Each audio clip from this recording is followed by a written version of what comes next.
dating, sis. Pati ba naman ikaw naniniwala sa chismis, kuya? Kung ano yung nakita mo, yun lang yun. From now on, iwasan ko na siya. Bakit naman? Pinutol na niya yung pagkakaibigan namin. Sayang naman yung kasikatan ng love team ni Mrs. Kung hindi natin ito pakikinabangan ng gusto. Sigurado naman papayag siya. User share. Nakita ko si Inay. Kuya, imposibleng nakita mo si Inay. Sigurado ako si Inay yun. Inay! Kuya! Inay!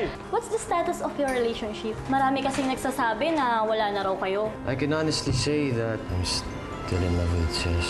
Sureness ka pa talaga kaya mo gawin to. Kahit alam mo na dito yung lalaking minahal mo. Wala naman akong choice, Mercy.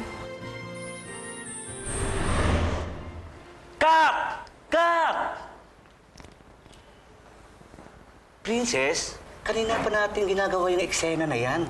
Pero bakit hindi mo magawa? May problema ba? Direk LA, pasensya na po Hindi rin po kasi ako sanay na humarap sa TV. At saka ito po kasi yung first time ko mag-commercial. Okay, naintindihan ko. Sige, magpahinga muna kayo. Okay, break muna tayo! Pagbalik ko, sana ay maayos na to, ha? Sige po.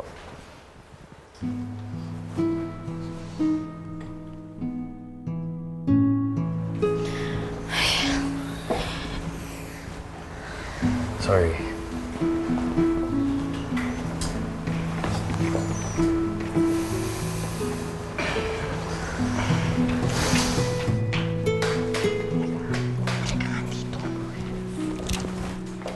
Ikaw talaga? Ang takot mo. Akala ko ba nakamove ka na sa kanya? Eh, bakit parang na-awkward ka kay Luis? Morris, natural lang naman yun, diba? Kapag nakita mo yung ex mo, wala ka bang maaalala? Oo nga. Tao lang naman si Ate Cesa. Palibasa, hindi mo alam ang naramdaman niya. Kasi never ka pang nagkajowa. Kung mapagsalita naman to, parang akala mo dami mo alam. Hoy, parehas lang tayong dalawa, no? Di tayo pareho, no? Ako, walang girlfriend kasi bata pa ako. Ikaw, walang nagkakamaling pumatol sa'yo. Excuse me, wala talaga akong girlfriend kasi babae ako. Magpakalalaki ka nga. Ikaw, magpaang ka nga. Tumigil na nga kayong dalawa. Excuse me, Princess. Pwede bang magpa-picture kasama? Ay, sige, okay lang. Yan. Ay, parang ang labo. Tingnan natin, ang labo. Mars, kiss Paano Mars, ba, ha? Mars? Labo. Ay, check natin. Yan, oh. Oh. Gusto ko si Princess. Ay, hindi. Teka, send mo sa akin, ha? Ano bang number mo? Send mo yung picture natin. Ano bang number mo? Hindi pwede. Pwede yun. Send mo sa number ko. Si Princess. Pwede. Hindi. Nga, patingin nga. Uy, bag. Pinod ka ba? Hi, Luis! It's fancy seeing you here. Hey, Trina. Actually, kausap ko lang si Direk sa labas. And then, he told me you're here. So, pinuntahan naman kita. Small world. So, what are you doing later? Well, I think I have time. We can still go out. We can catch up. Sige, kwento mo ako. It's been so long. I know. I think may mga kwento ka rin sa akin. Yeah, marami. Mars, parang may bago na yatang jowa si Papa Luis. Di ka ba naging Jenny? Oh, dude. Kamusta namang pamamanhikan mo? Pamamanikan. Contract signing yun para sa business nila, Kate. Chusero pala ka rin, you know? Hello? Para lagi may tumatawag sa aking unknown number. Tapos sa tuwing sinasagot ko, agad-agad binababa. Hindi kaya si Ses yan. Hindi, kasi di ba, alam mo naman yung mga babae, di ba? Pag inahabol mo, nagpapakipot. Pero pag tumigil ka na, sila naman nag-ahabol. Baka nagpaparamdam. Baka ready siya makipagbati. Actually, kanina pa ako nandun. Nanonood ako ng shoot nyo. Ito ha, I know it's really none of my business to ask you this. Pero, may feelings ka pa ba kay Ses? Kasi alam mo ha, iba talaga yung kilos mo habang nagsushoot kayo. Ganun ba ako obvious? The truth is, Trina, I still care about her. So what's your plan? May bala ka bang balikan siya? She looks happy now. Maski wala ako.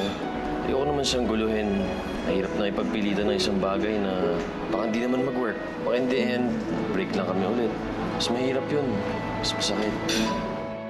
Alam mo, Nay, nakita ko si Luis kanina. Aaminin ko, medyo na-hurt ako nung nakita kong may kasama siyang ibang babae. Ganun pala yun, no? Akala mo, over ka na sa ex mo kapag hindi mo nakikita. Pero kapag kaharap mo na, hindi pa pala. Pero, Nay, huwag ka mag-alala. Okay lang ako. Kaya ko to. Tsaka, Nay, pangako ko sa'yo at sa sarili ko na kahit kailan, hindi na ako magpapaloko sa kahit sinong lalaki. Mapasinik, si Luis, hindi na, Nay. Marami tuloy ang nag-iisip na pinapalabas na lang ni na Princess at Luis na sila pa dahil sa legal obligations ni Princess sa Le Grande Mall. Totoo kaya ito? At dahil maraming intriga tungkol sa inyong dalawa, Princess and Luis, kayo ang trending today. Kailan naman natin pinagtatakpan ng katotohanan at saka naman lalabas tong chismis na to. Yan naman kasi si Luis eh. Hindi muna niya tinapos yung kontrata na ni Ces bago siya nakipaghiwalay sa babaeng yan. Huwag mo nang sisihin ang anak mo. Ang mahalaga, magkahiwalay na sila ng babaeng yan.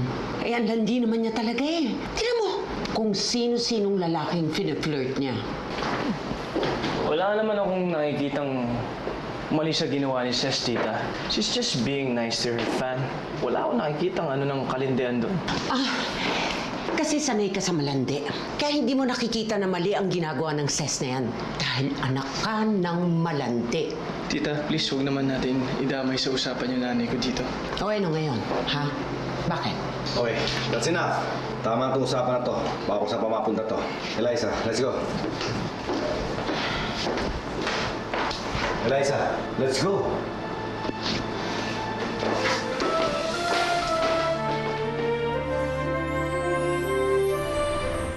Mars, sa tingin mo hindi kayo nag-jelly si Luis sa picture na kasama mo with another model? Bakit naman siya magsiselos, Mars? Mukha namang okay na sila nung Trina na yun eh. Saya-saya niya kaya nung kausap niya. Eh, di ba? Ikaw na rin nagsabi sa akin na sabi ni Luis sa interview na in love pa rin doon siya sa iyo. Ay, naku, Mars. Showbiz lang yun.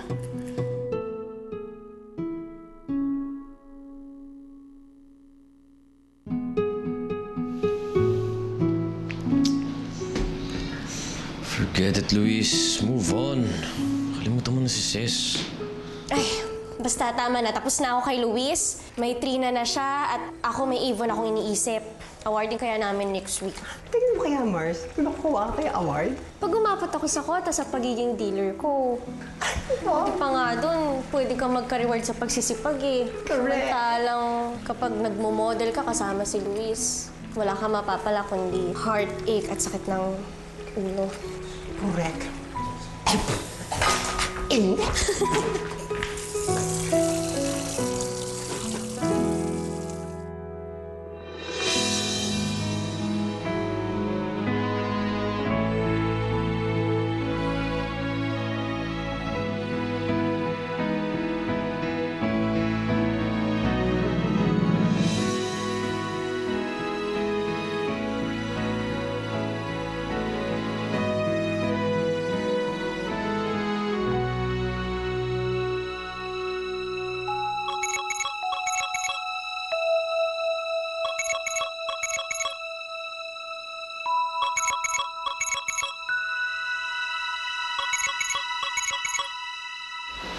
Hindi kaya si Ces yan.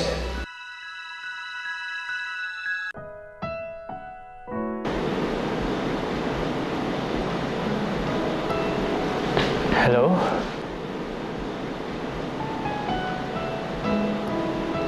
Princess? Ikaw ba to? Hindi. Eh, sino to?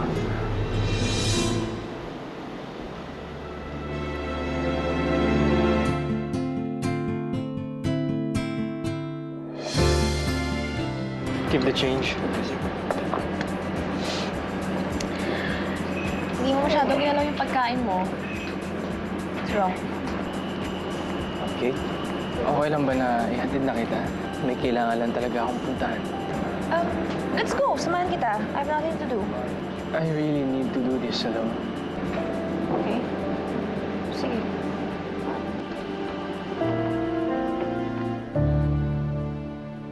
And today, we will recognize one of our newest franchise dealer. Kahit bago pa siya sa Avon, dahil sa kanyang sipag at tiyaga, magaling na siyang bumenta. Ladies, our Rookie Award goes to no other than Miss Princess Inocencio!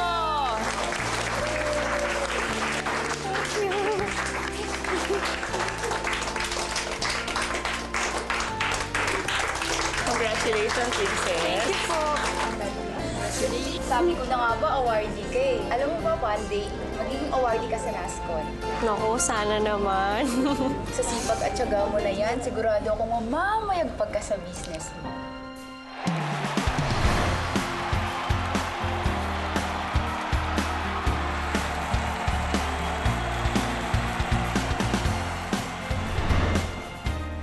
Naku ate, sana magdilang anghel ka. Seryoso talaga ako sa trabahong to, kaya sana marami pa akong marating dito. Sige na. Princess, okay lang sa picture. Ay, sige. Okay lang. Okay lang. One, two. Thank you. Thank you. Salamat. Picture. Sige po. Thank you. Princess, pwede ba ako magpa-picture sa'yo?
Nicolo?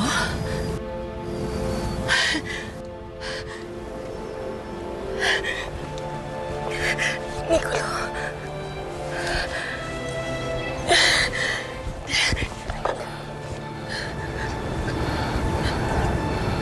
Anak.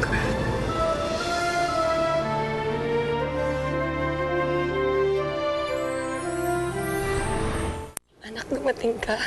Ang laki-laki mo na. Huwag niyo po akong hawakan. Bakit naman? Ang tagal-tagal kong hinintay ang araw na to. Alam mo ba yun? Sinabi na huwag niyo po akong hawakan. Ako si Jean. Ako ang #1 fan mo. Ang ganda-ganda mo pala sa personal. Salamat po. Nakikiramay pala ako sa nangyari sa nanay mo. Pero sigurado ko kahit saan man siya ngayon, pinapanood ka niya, binabantayan ka niya, at masaya siya sa narating mo sa buhay mo. Picture! Picture na kami. Sige. Ako, thank you talaga, Princess. Thank you. Ganda-ganda mo. Thank you po.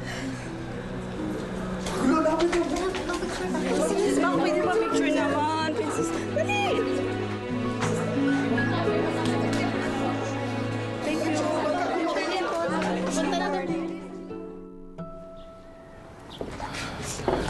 Anak, sandali lang. Hayaan mo naman ako magpaliwanag. Paliwanag. Huwag na po kayo mag-abala. Lumipas na ang panahon na nangailangan ako ng paliwanag mula sa inyo. Wala na akong pakialam kung ano pa sasabihin ninyo o kung bakit niyo ako iniwan nung bata pa ako. Alam kong mali na inabando na kita. Pero bata pa ako noon eh. Marami ko naging maling desisyon noon. Alam ko yun, aminado naman ako eh. Anak, alam ko hindi ka maniniwala sa akin. Pero buong buhay kong pinagsisihan. Nainiwanan kita. Di ako pinatahimik ng konsyensya ko, alam mo ba yun? Lagi kitang iniisip. Kung kamusta na ang kalagayan mo. Kung may tinitirhan ka ba. Kung may kinakain ka. Kung may nag-aalaga sa'yo. Walang isang araw o gabi na lumipas na hindi kita naisip, anak. Patawarin mo naman ako. Huwag na po kayo makonsensya. Nakita niyo naman po ako, di ba? Lumaki ako na maayos. Kahit wala kayo. Alam ko, hindi po perpekto ang buhay ko, pero natuto akong makontento. Pwede na kayong maglaho ulit. Permanently.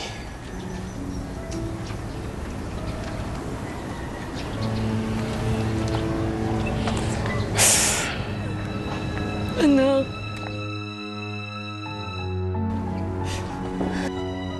Wala kayong karapatan tawagin akong anak. Because you gave up that right when you left me.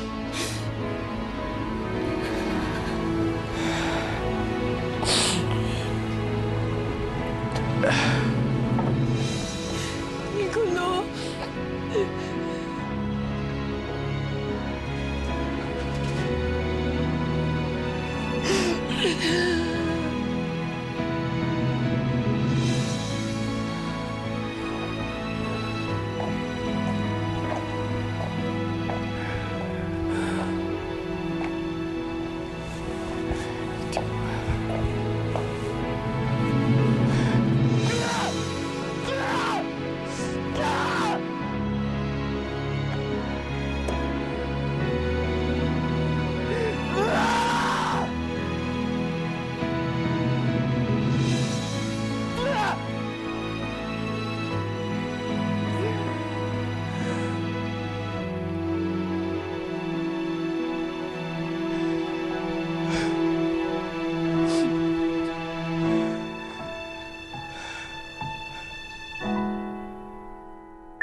Kuya?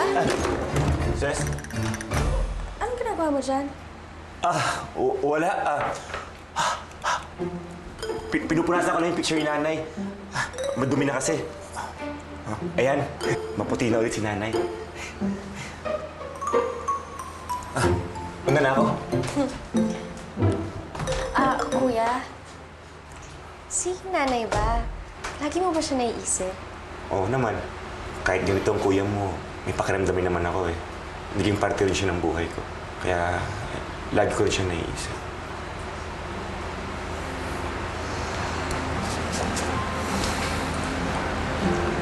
Alam mo, kuya, kanina may nagpa-picture sa akin. Kahawig na kahawig ni nanay. Talaga? Ano ba nangyayari sa ating dalawa? Nung isang araw, sabi mo parang nakita mo si nanay. Tapos ako, kanina parang kamukha ni nanay. Ganun talaga yun pag may mismo isang tao. So we're planning to put our 9th store sa mall. What do you think? Luis? Luis? I'm sorry. Sine-check ko lang yung fan page namin ni Ses para mag-hello sa mga fans namin. Napaka-defensive mo naman. Hindi ko naman tinatanong kung ano yung ginagawa mo. Alam mo, aminin mo na kasi, namimiss mo lang talaga si Ses. Alam na alam yung nararamdaman ko. I've been there. Ano akala mo sa akin? Walang alam pagdating sa relationships? Ako, there are 3 facts to moving on. Una, masakit yan. Pangalawa, matagal yan. At pangatlo, recurring yan. Isang araw, akala mo, naka-move on ka na. Pero once makita mo si Princess na may kasamang iba, dun mo palang marirealize, hindi pa pala. Kaya kung ano man yung nararamdaman mo tungkol kay Princess, that's all part of moving on. Alam mo, alam ko na yung papatayo niyo na night store dito sa mall. Ano yun? Marriage Counseling Center. Ikaw talaga. Nick, alam mo kayo na pa kita tinatanong sa aming problema mo. Ayaw mo naman magsalita.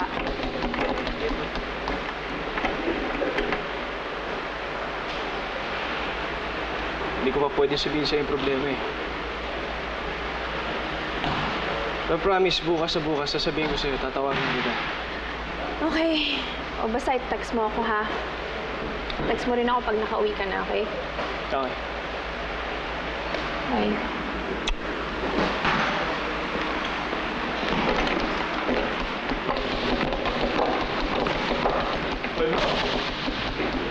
Hey bro, sino kaaway mo dyan? Si Ryan, ha? Ano problema?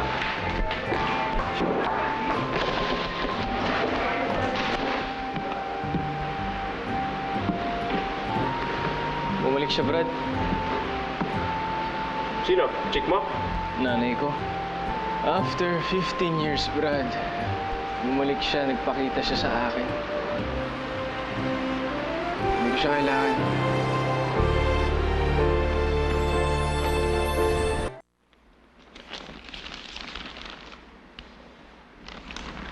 Oh, Nick. Mukhang napasaya inuman mo ah. Morning. Pwede ba nga akin na lang yung kape mo? Go ahead. Salamat. You're welcome.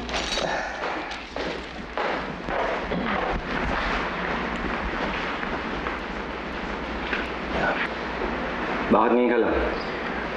Bakit ganyan itsura mo? Lasing ka. Well, it's obvious. Kanino pa ba naman magmamana yan kung hindi sa ina niya? Tita, please. O ano? Stop talking about my mother. Oh, bakit?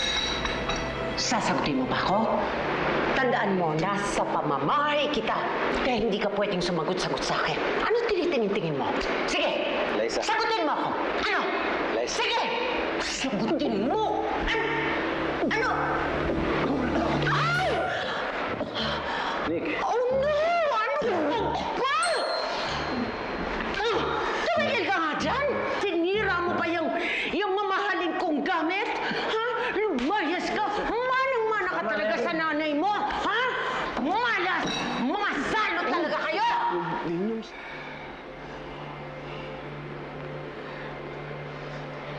Huwag din yung sasabihin, nagmana ako sa ina ko. Dahil hindi kami magkatulad. Dahil pinapahalagahan ko ang mga taong mahal ko. At kahit kailan, hindi ko iiwan ang mga taong minamahal ko. Ngayon din, lalayas ako.